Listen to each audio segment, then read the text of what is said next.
Hey, what's going on, everybody? And welcome back to another episode of Baseball Adjacent. I am your host, Taco Josh. That right there is America's pitching coach. It is Justin Arth, and we are back for another episode of Baseball Adjacent. And if you notice that I'm repeating myself, it is because I've been up since like 4:30 a.m. and Justin has 2 more hours on me, and we were recording this kind of late. It was a travel day for both of us. That's why it looks like I'm in like an interior design uh, studio. Welcome to hotels. Yeah, welcome to recording in hotels. It's also why I have this like NASCAR mic thing on my face, and it's not because I think Justin looks like Tom Cruise from Days of Thunder. Hold on a minute. Don't you think we ought to talk? What, about how I'm gonna run? Sure. About how you've managed to live as long as you have. Yeah, I'm just ready to hear, hey, he's on my quarter panel. He got +6 outside. So we got some big topics for you guys today because baseball is happening. The playoff push, I guess, is officially on. It feels like we're out of the like dog days of summer-ish. Next episode is our September power rankings probably, so come back for that. But we have not done just like a general baseball news one in a while. Last week we did relocation stuff, but a lot of stuff has happened. So we're just going to do a catch-up episode basically on all the stuff that's dropped in the last couple of weeks.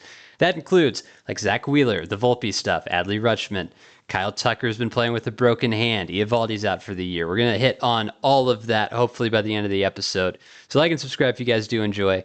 I guess let's just jump right in. Let's start with Zack Wheeler because he had a blood clot injury. I guess injury. He had a blood clot in his throwing shoulder last we talked, and that has gone to another injury with a longer name that I do not remember. I think it's like thoracic outlet syndrome. Did I nail it? Yeah.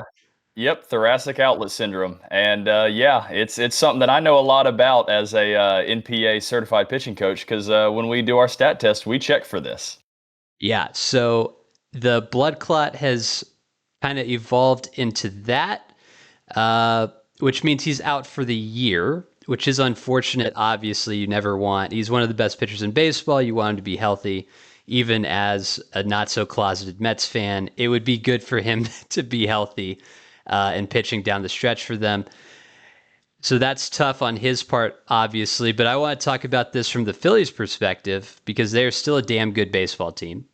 They still have one of the best rosters in baseball, but this is a pretty significant hit for them because they lost their ace. He was their game one starter, likely, and you can say Christopher Sanchez, excuse me, can start a game one because he's had a really good year, and you have other guys that could, but Wheeler's kind of the bona fide ace of that team. So where do you think this leaves the Phillies as a team in the month of September and then beyond that for a deep playoff run? Does this affect them in any meaningful way?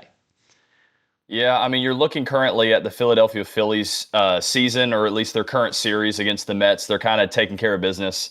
So again, I don't think the NL East is up for grabs at this point. I think this is the Philadelphia Phillies division to lose with about a month or so left. I think it's like, what, 6 weeks left of the season. The Phillies, I think, are the runaway team in the NL East at this point, unless the Mets somehow pull off something. And even with Zack Wheeler, I think this team is good.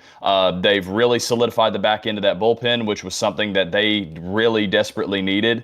And the fact that they've done that, if their offense can explode the way that it typically does, then they're going to have leads going into it, and then they're going to have a shutdown bullpen regardless of what their starters do. But that's not to say that any of these guys are scrubs. I mean, you have Christopher Sanchez, you have Jesus Luzardo, you have Ranger Suarez. Those big three right there are performing really well, and those guys are doing what they need to do. You still have Taijuan Walker that's putting up a respectable season, half in the bullpen and now kind of forced into a starter role. So you've got guys like Aaron Nola that have not performed well this year that maybe turned the corner this last start with a really good start. So they still have a lot of guys to get you through September. Obviously, you have September call-ups where you'll get the 28-man roster, where you'll get the extra pitcher, you'll get the extra position player, and that other guy might be a sixth starter to go in there and just create some depth, create some length in the rotation.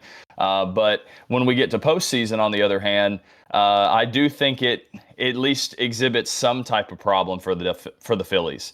Jesus Luzardo, Christopher Sanchez, Ranger Suarez. Again, if you're in a best-of-5 series, I think with those three alone, you're good. I don't think you really need to trust Taijuan Walker. I don't think you need to trust Aaron Nola, even if he does start to turn it around. But once you start getting into the Game 7 series, or the best-of-7, series, you're going to have, you're not having your ace. You don't have your number one guy. And so if you don't have that number one guy, pitching wins in the playoffs. Christopher Sanchez is receiving Cy Young votes for a reason. He could step up and be that. But you really need 3 or 4 really good starters in the postseason, the way baseball is going right now.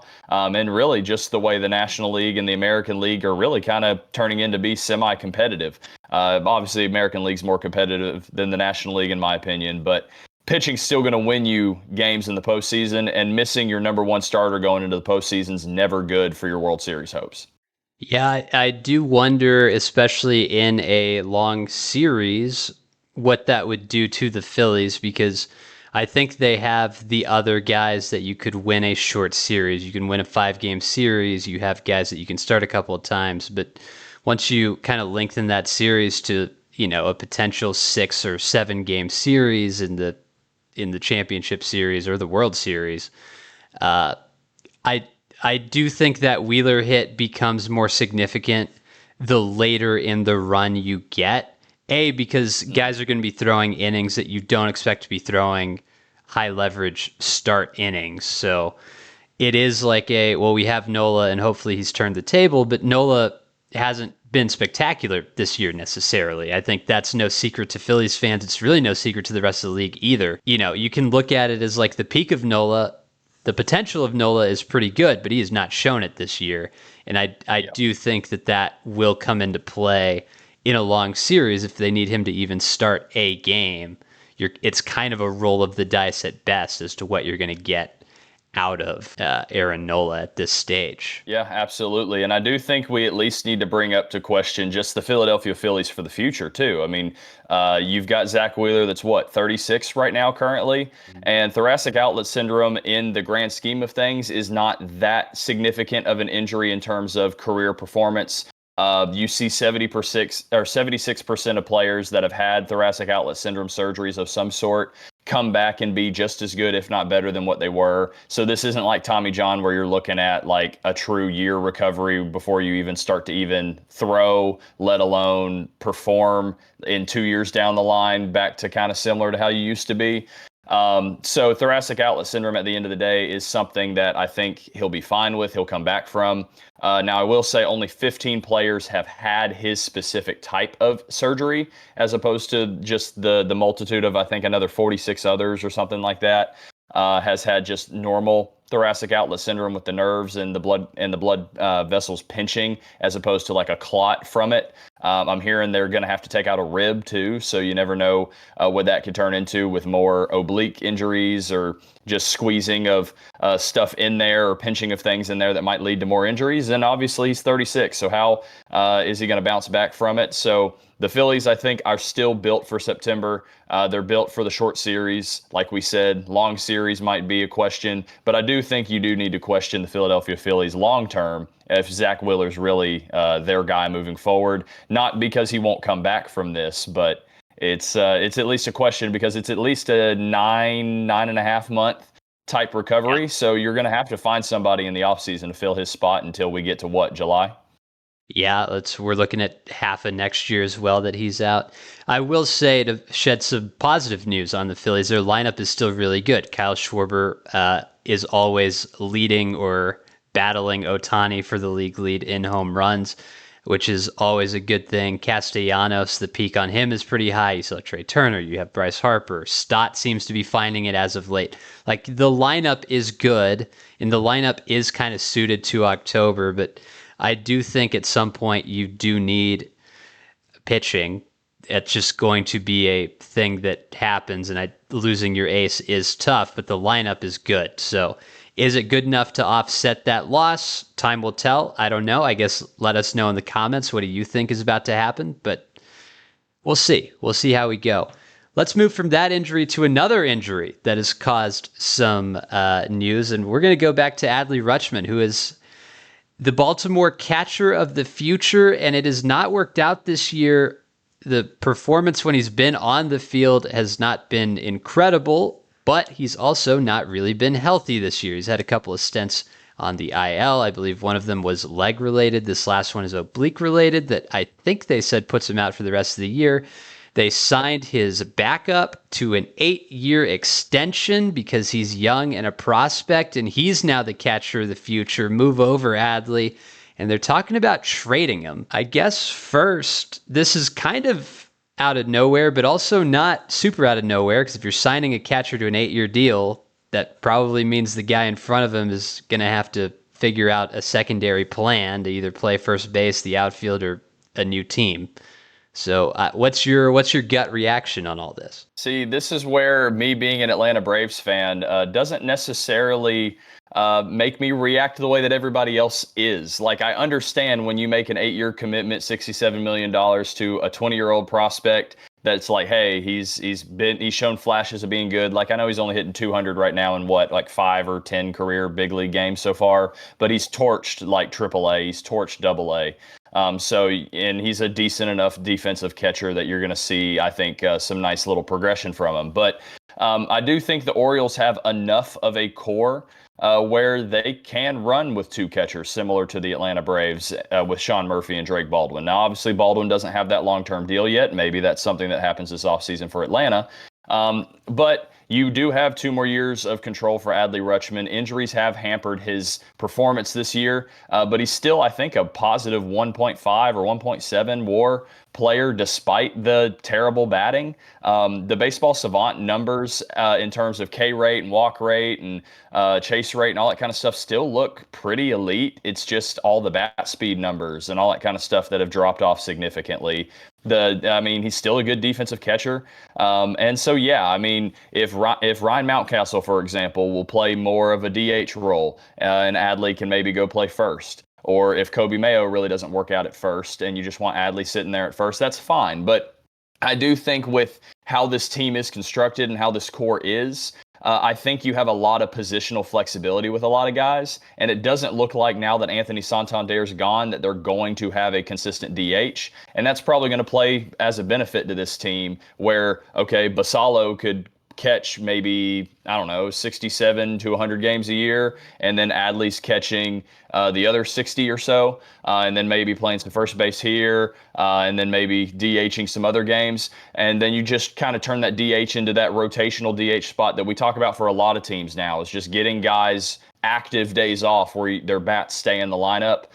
So I don't necessarily think this is the end of Adley Rutschman in Baltimore. Obviously, you very well could, and we'll talk about some trade destinations maybe here in a second, because I've still got some if they were to let him go. But I just think it's tough to say with this much of a down year, 2 years left to control, you might still get something back for him, but you're not going to get a lot back for him right now with him being down right now in terms of trade value. So I think the best case scenario right now is at least run it back 1 more year, and it's okay to have 2 catchers. It's actually probably a benefit to have 2 catchers that are both pretty good defensively. Yeah, it's interesting. I have a couple of thoughts. I think I'll go this way with it. It's not necessarily like a end of career thing for Adley, but I do think he's at the point that maybe a relocation wouldn't be the worst thing in the world for him. We'll cite, his rookie year in 2022, he had an 807 OPS. He was doing pretty good. That was obviously in like 2/3 of a season. He came up like in late May, early June, I believe that was. And then 2023 was his first full year. He played 154 games. He's had an 809 OPS. Last year, he took a step back, still played a full year, but he was a 709 OPS, and obviously the defense still plays. This year, he's a step back beyond that. He's at a 683 OPS, and obviously OPS isn't the whole picture, but there is some regression you can see. He's kind of moving in the wrong direction, unfortunately. Yeah. And I do wonder how much of that is like health stuff, because he is a catcher and, playing 154 games in your first full season, that takes a toll on you the next season earlier. And then muscling through 148 games that next year takes a toll on you this year, and that might be why we've seen injury concerns. I don't know. I think the two catcher thing makes sense for them. It does. But I do think at some point with that contract to Basallo, they've pretty much declared he is their catcher of the future. And at some point, whether it be this year, well, it won't be this year, but this offseason or next year at the deadline or the following offseason, I think they move off Adley to get something back for him. I would just personally have to imagine, because I just don't see a way they just let that expire. Am I wrong for thinking that, do you think? Or No. Yeah, you're definitely not wrong for thinking that at all. I just personally think with the way Baltimore's constructed, I think you have to give Adley, who again is a face of this franchise. Maybe he's not Gunnar Henderson level or Jackson Holiday level in terms of face of the franchise now. He's kind of been passed up a little bit, but he kind of was the first prospect, the first piece of this core that the Baltimore faithful kind of fell in love with. So I think at the very minimum, yes, I know in professional sports you're not supposed to be loyal to anybody. But at the end of the day, I think Baltimore has the time to at least be loyal to him for another year, see if this was just an injury-related thing or if this trend of 2 years in a row, now potentially 3 years in a row of downturn turns into like, okay, hey, you started hot, but you've just not been able to adjust to big league ball at the level that we expect you to be. And then that's where you look to maybe get rid of him at the trade deadline this next year. yeah, it'll be interesting. I guess, I mean, every team could use a healthy rookie year Adley where he's hitting as an 807 OPS or, a 277 average with a bunch of home runs. But do you have any places circled that he could go? Yeah, I mean, the easiest one to circle, the easiest one to pinpoint right now would be the San Diego Padres. They were obviously massive in the wanting a catcher at this past trade deadline, and obviously they really didn't add a catcher there, so they're going to be in the market for a catcher, and if Adley Rutschman can turn it around, that's a really good place to be in San Diego there, and we already know A.J. Preller does not care about prospects. He cares about the right now. What can I do to make this team better right now? Because I can always recoup prospects and how I sign international free agents and how I draft. And so Padres, I think, are the easiest circle. But I do think the Phillies, Mets, and Cincinnati Reds could be options too. I mean, Cincinnati has Tyler Stevenson, but Stevenson's always hurt, it feels like. The Mets, Francisco Alvarez has some issues with injuries too. Maybe you get Adley in there and just kick the tires on him, see what he's got. And same thing with the Phillies. Like the Phillies are in a way all or nothing. This team's getting older and older. And JT Realmuto, I believe, is coming up towards the end of his contract here very soon, if not this year, the following year. And so it wouldn't mind putting a guy like Adley Rutschman back there trying to revive the career, and now you just got younger at catcher whenever it is time to move on from Realmuto. I'll give you a wild card one that I don't think will happen, but it would be interesting to think about. It's a team that's been pretty good this year and has kind of done a catcher by committee situation. I think the Cubs are an interesting landing spot for him. They don't have a super declared catcher. Obviously, like Carson Kelly was on fire like that first 3 or 4 weeks of the season. Amaya has caught games. Reese McGuire is out there. They don't have a true number one guy, in my opinion, which is fine because we are kind of at the age where catchers platoon a little bit more than any other point in history. I'll cite Kansas City pre the Fermin trade was Fermin and Salvi this year and a lot of last year. So I don't know. It was something that I was thinking about earlier. Maybe the Cubs make some sense potentially. Maybe a team like the Tigers, who are kind of in the same boat, makes some sense where that would potentially be an upgrade, at least at the peak of Adley. But yeah, I just like Dylan Dingler too much if we're talking about Detroit. Yeah. So I don't know. I guess let us know. Do you think Adley's getting moved? Or what do you think is about to happen in that situation in the comment section down below? And if you do think he's getting traded, where is he getting moved to? Because that's an interesting one. That's a thinker. I think all the signs are there that he might get moved at least. So we'll see.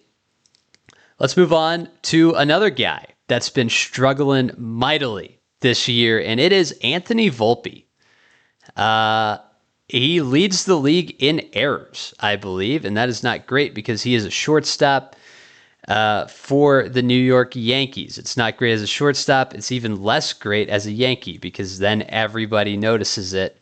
He not only has been bad in the field, he's also been not very good at the plate. We're at the point now where the Yankees' last while has not gone as they've hoped. I think that's fair to say. I think Yankees fans would not disagree with me. And you hate to point fingers at one guy, but it is real easy for people to just point at the guy that leads the major leagues in errors, and he just doesn't look comfortable on the field right now.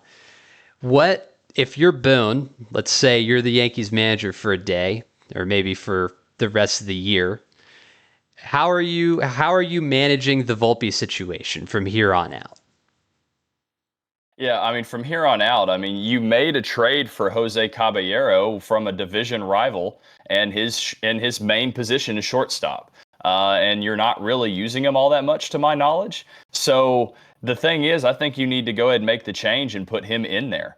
Maybe I sound like John Boy Media, who follows the team a lot closer, but I do think you need to make a change of shortstop to go through the rest of the season now and give yourself a chance. I mean, I've got his Baseball Savant page pulled up right now. I mean, he's a -7 in terms of range OAA, which puts him 4th percentile in all of Major League Baseball, which is not very good.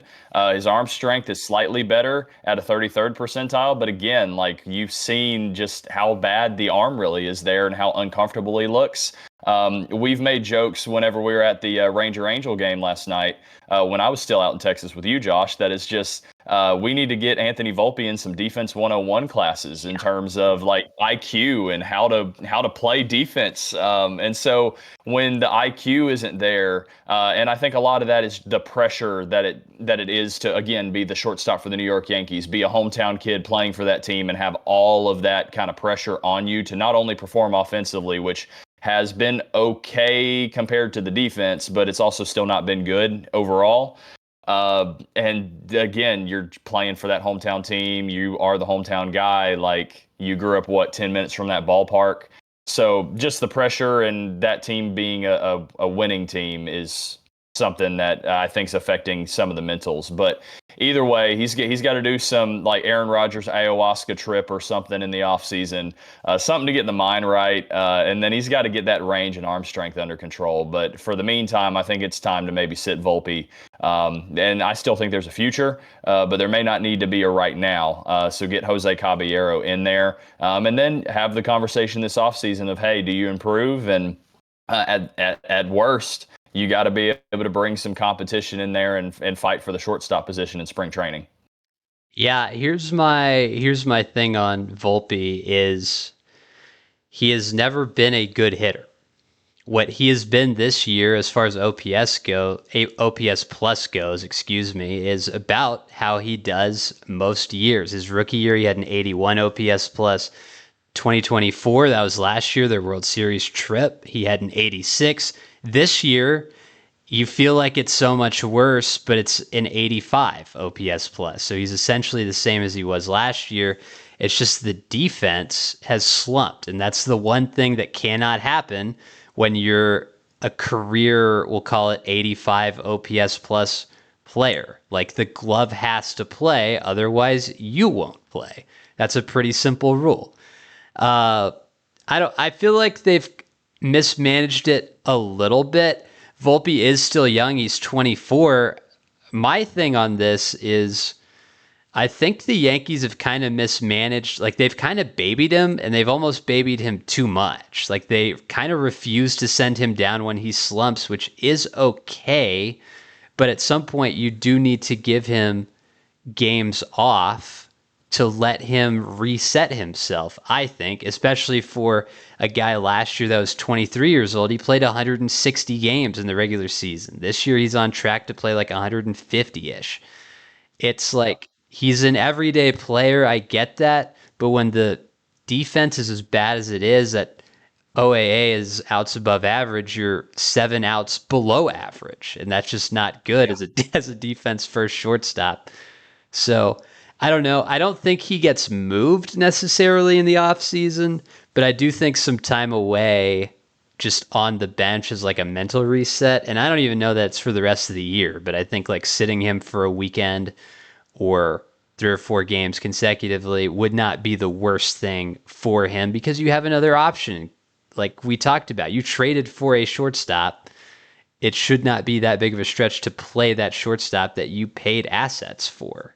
And we kind of talked about it too, because you kind of had the idea of saying this is very similar to an Ozzie Albies situation in Atlanta, where if the team's going good, if you're 1-7 or 1-8 hitters above Volpe are doing what they need to do and everything's going the way that it needs to, that you can kind of get lost in how bad it is or be okay with whatever you get from that. But then when other things aren't going so right, or if Judge is out of the lineup, or if Stanton's still dealing with elbow things or isn't hitting, or some other guys on this offense are not having like Ben Rice type years, for example, like it becomes an even bigger ask to be like, okay, what's wrong with shortstop? Why is he so terrible? Why is the rest of the team so terrible? And start going on Frank the Tank rants, even though I know we're talking about the Yankees and not the Mets. Yeah.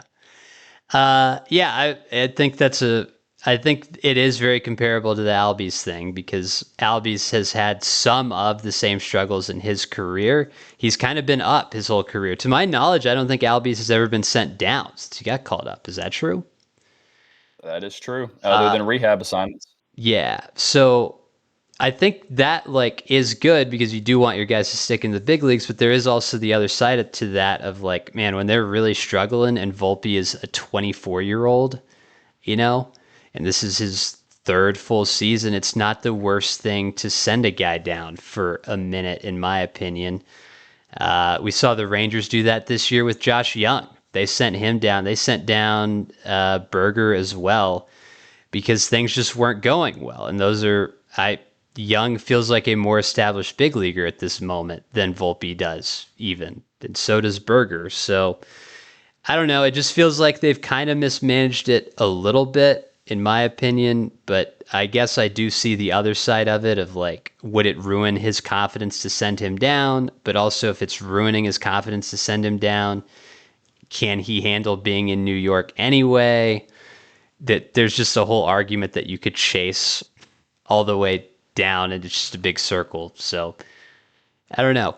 Interesting times out there in New York. And also the Red Sox have jumped them lately. So that can't feel good if you're a Yankee fan.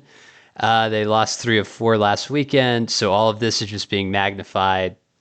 Tough times out there in the Bronx, unfortunately. So Kyle Tucker, let's move on.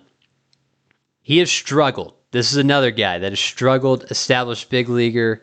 Everybody was like, what is happening? It turns out he's been playing with a fractured hand for the last couple of months. He has found it recently. I believe he had 3 homers in 2 games at some point last week. So that's good. That's a positive. However, he was bad for months. And that's not as good. So I want to take this less from like a Kyle Tucker conversation to like you're a player dealing with an injury.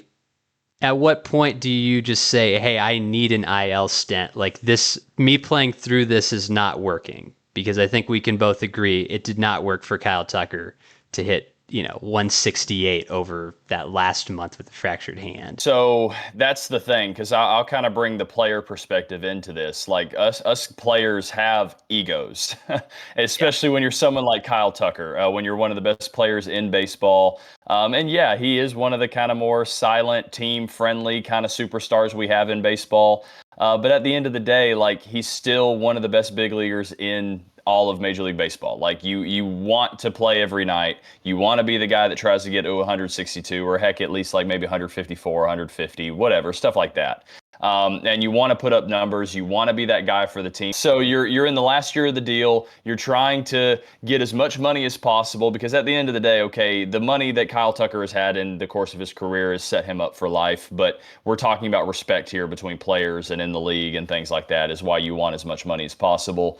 So you're looking at that and you're saying, okay, I'm about to be a free agent. I would want to come back to Chicago, or I would want to end up somewhere else. for even higher AAV. And so you've got to be able to play through this, and just that kind of ego of saying, hey, like, I want to be the reason why the Chicago Cubs are winning a World Series or making a run at the Milwaukee Brewers for the division, even though that still is maybe slightly out of reach at this point, unless Milwaukee really falls off the face of the earth. But yeah, I mean, there's the difference between playing hurt and injured, and yeah, you break a metatarsal in your hand or whatever it is, and if you feel like you can just painkiller the thing up and you can just fight through it, I mean, hey, what's going to happen when you ultimately win a World Series and you're swinging with a broken hand? What's that story going to be?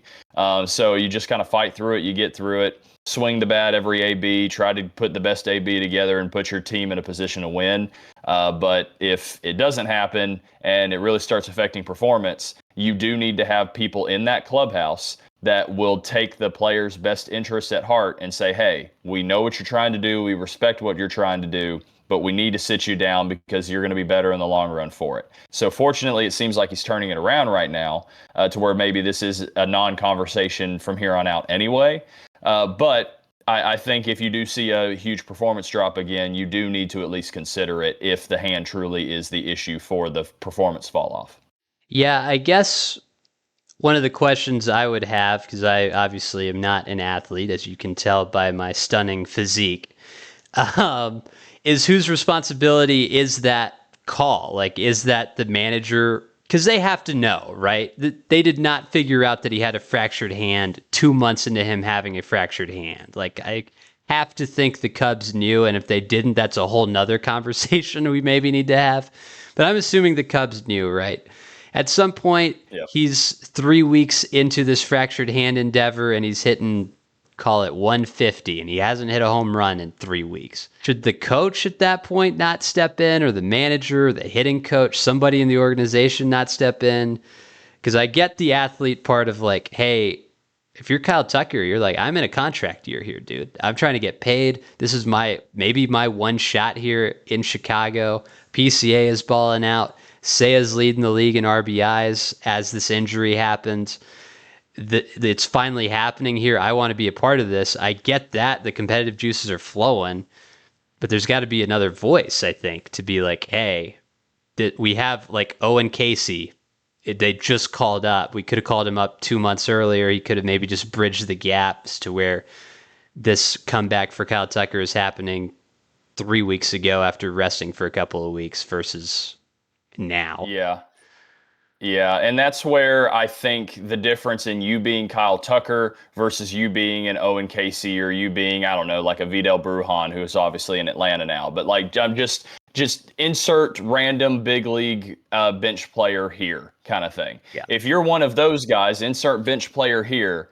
If you're hurt, you're going to be sent down. You're going to be put on the IL stint. They're going to make the roster spot for you. But whenever you are a player like Kyle Tucker, and a lot of that comes with autonomy, and a lot of that comes with being the player that can make the own decisions for yourself.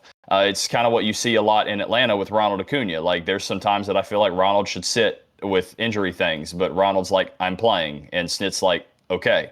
Like, yeah. It's the thing of like, hey, it may not be in still the best interest of the organization to have him not sit and have him play through this. But if you're someone like Kyle Tucker, that comes with a lot more power in that clubhouse. And obviously the manager's not going to say no if you're willing to go out and play. But yeah, there needs to kind of be a fine line between either athletic training or the manager or the hitting coach, or it needs to kind of be a collaborative effort here to sit the player down and be like, hey, we're seeing this. And maybe you come across from like, okay, if you're a team like Tampa, you come across because you're massive analytics people, you see all the data of all these things. It's like, okay, maybe if your analytics numbers are dropping or bat speed's dropping or whatever they're seeing there, that's like, hey, like we're having some issues here. That is maybe then how you convince him to take a 15-day or a 10-day IL stint. But at the end of the day, when you are Kyle Tucker, that comes with enough control and enough power to say, hey, I'm hurting through this. I can just pop some more Advil. I'll see the trainers every morning and get myself to a position where I can swing a bat, field a ball, and just go through it and try to perform the best that I can. And typically a hurt Kyle Tucker is going to be better than any other outfielder you're going to put out there to replace him more than likely. So that's where the power kind of struggle kind of comes in. And that's not to say that Kyle Tucker's doing that or that the Cubs aren't trying to take his best interest or the Cubs' overall best interest at heart. They all are. But it's a very fine line to walk when you're dealing with star players like that. Yeah, for sure. Yeah, I don't know. I think that situation happens probably more often even than we realize because baseball's a long season. At some point, you have a nagging, call it a calf strain, or you feel something in your oblique and you're just going to sit for a day or two instead of a 10-day IL, and you're going to DH a couple more games. And if you have a hamstring thing, you're not going to play in the field. Like, stuff like that will pop up. It's just tough, I think, when you start to see that guy struggling and then it comes out 2 months later, you're like, yeah, actually, he had a broken hand. You're like, oh, well, that makes And sense. that's the thing that fans get extremely frustrated about is like, okay, well, I would have much rather him sit for 15 days and go did a rehab assignment in Iowa, and now he's back. Yeah. But at the end of the day, like when you're in the weeds of it, you're in the clubhouse. Like these guys want to go to war every single day. Like the day that they're having to sit at home, sitting on a couch or whatever, watching their guys go to battle, and you can't. It's like, hey, I'd rather play through this broken hand. Like, come on, let me out there. Yeah. Let's wrap up here. This is another injury story. This is going to be one of the best forgotten seasons of all time in 10 years when we're still making videos. Nathan Eovaldi's season is done. And this, unfortunately, is going to be a pretty forgotten season for him, I believe. He won't win any awards. He did not make the All-Star team. He did pitch 130 innings. Obviously had some injury stuff because the season is now over. Had an IL stint in May. Had a 1.73 ERA. Just was good, man. A 1.73 ERA over 130 innings is pretty baller, no matter how you kind of cut that. I'm certainly not vying for a Cy Young votes or anything, but I do think this will be one of the most dominant seasons that people won't remember in 2 or 3 years because he didn't qualify for innings and he won't pop up in like StatHead or anything. So it's I mean, Eovaldi's been really good. And anytime I go look over at some Ranger statistics and what he was doing there, and at the odd time he was healthy that I was facing him, unfortunately, in fantasy, it was like, hey, I'm losing this week just because Eovaldi's got 2 starts. Yeah, it'll be interesting to see what he looks like next year, coming back from a rotator cuff strain. I think if the season was longer, potentially he would have been able to come back, but we're so late in the year, there just was no shot. But he is 35, so he is getting up there. It's kind of the same bit as Wheeler, where you are kind of at the age point with both of them of like, no arm injury is ever awesome, obviously, but it's less awesome when you start to get into that 35, 36, 37-year-old range, where it just takes longer to come back. And maybe you don't come all the way back. Obviously, we hope both people do go all the way back, but you just don't know. It's harder to recover from an injury, from that kind of stuff when you're mid, late 30s than it is when you're a 28-year-old dude. Yeah, no, I mean, just on the other injury news, I mean, just because, I give you guys the Braves news. So Austin Riley, that that abdominal injury, he ended up going under the knife after going up to Philadelphia. So maybe some Philly fans just didn't want to see him play the rest of the year. But no, all joking aside, that he had surgery on the ab and he'll be out the rest of the year. So we're all Nacho Alvarez here in Atlanta now. Yeah. I guess, you know what, as a throwaway thing at the end, what are your thoughts on the Alec Boehm causing like a 19-minute delay to move a microphone that's been there since 2017? I just thought it was kind of funny. Yeah, it was pretty funny. We were both trying to figure out what in the world was happening when we were walking back from the game last night. And we're like, hold on, like Alec Boehm did what? Like he caused a 19-minute delay? I think it's hilarious. I mean, if anyone plays MLB The Show, they know where you're at currently, Josh, in Minneapolis. Playing at Target Field is like terrible in like the noon first pitch or the 1 o'clock, whatever time frame in that. So I would just imagine that he's kind of going across it like, hey, these little TV boom mic things or whatever they were are like just as as bad as like playing MLB The Show at Target Field on a conquest game or something. So I could just imagine him doing that, but it's funny, especially coming from a guy like Alec Baum, who's had such kind of like an up and down 2 or 3 years now. Yeah. It's just like, okay, this is not another story that really needs to be tied to you, Alec Baum. So Yeah, you're already kind of not in great standing. It felt like I thought it was really funny. The Phillies post game kind of ripping into him on like, "Dog, what are you doing?" Obviously, the rest of that game didn't go well. At that point, I think it was like a tied game, or maybe the Phillies were even up, and then it spiraled late. But yeah, you're right. That's just another like news thing. I feel like Bohm just kind of produces news stories, unfortunately, kind of against himself most of the time. I can't remember. yeah, it's like he took the mantle from Nick Castellanos. Yeah, I can't remember the last time there was like a positive Alec Bohm thing that came out of Philly after he like apologized for saying he hates it there or something like 3 or 4 years ago. That's the last time I remember a good like Alec Bohm news thing. I feel like That since might then be it's been a trade change news. of scenery. Could be. Alec Bohm is about to be an angel next year, putting in the call. Could be. I did think funniest thing, and then we'll end the episode. People digging up clips of him just ripping doubles all over Citi Field with the mics there in the past. His entire career was very funny to me because clearly he's had no trouble hitting there in the past until yesterday when he hit into a double play. And it was like, not my fault. It was the mic's fault. It was the mics. Can't do that. But I guess if you made it to the end of the episode, Justin's going to give you a player to comment or something. Yeah, we're going to drop them. Yeah, so we're going to drop the mic on this one with an Alec Bohm player reference. So that's how we'll end the episode right here. Drop the mic with Alec Bohm. Comment hashtag drop the mic. And then the emoji that you think best fits Alec Bohm's career. Not moment right now, because I think we all know, but career. No poop emojis. Be nice. But thank you guys for watching. If you made it to the end of the episode, let us know. We'll pin you. And we'll catch y'all in the next one.